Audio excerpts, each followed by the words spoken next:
Hey, what's up, guys? So, I wanted to take some time here and go over a new champion that I've been playing that I think is really fucking fun to play.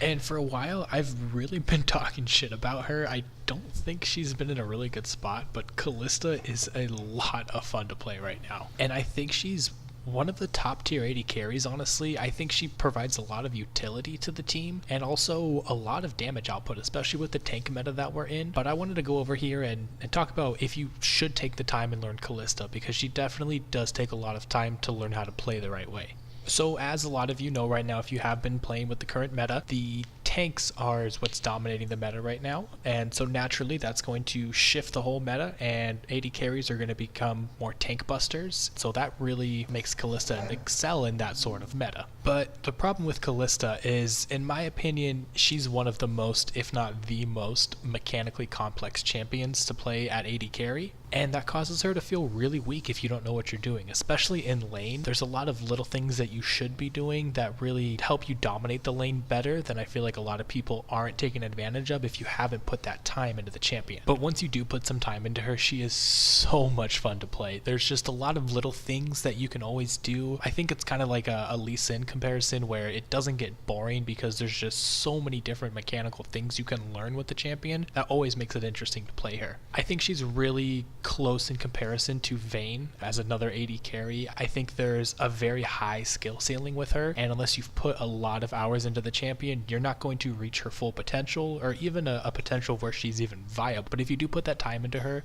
she's going to be very effective. Now, the big thing that a lot of new Kalista players need to work on is their laning phase, and I'm still working on that right now. It takes a lot of time to perfect that, and the biggest part of the laning phase is your trading and the proper way to trade with using your rend reset. And this is something I've learned recently. I haven't really put a lot of time into Kalista before the last few weeks, so I'm still learning a lot as I go, but she is a lot of fun to learn. So since they changed the rend, it used to be, this was I think a season or two ago, where you had to kill 2 units and it would reset your rend and reset the mana cost on it. But I think it was at the beginning of last season they changed it to where you just need to kill 1 enemy unit and then it's going to refund the mana and refund the cooldown on your rend. So what you're going to want to do is put a few stacks into a minion. Once it gets kind of low-ish, you're going to want to start to step up to trade with the enemy laner.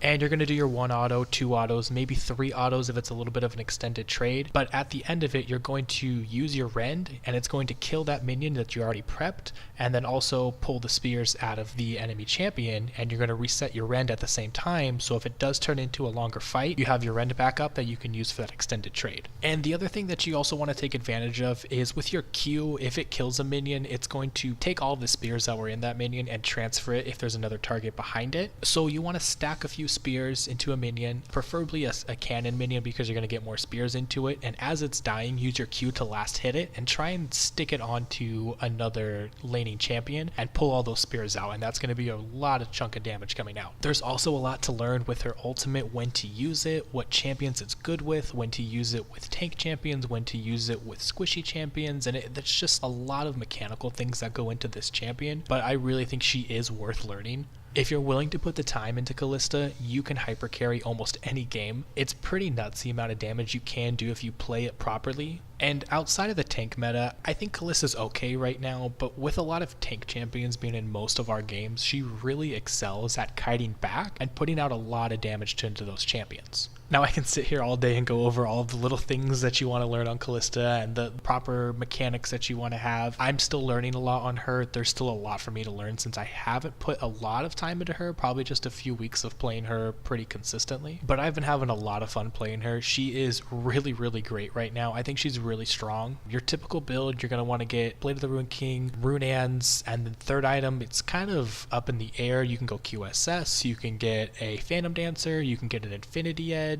It really kind of depends on the state of the game, but you're really looking at Blade of the Ruined King and Rune Hands, and then kind of going from there and seeing what is going to be strongest going forward. I recommend going Blade of the Ruined King, Rune Hands into Phantom Dancer. That's going to be your most consistent build and put out the most damage, but any of those options I listed would be good.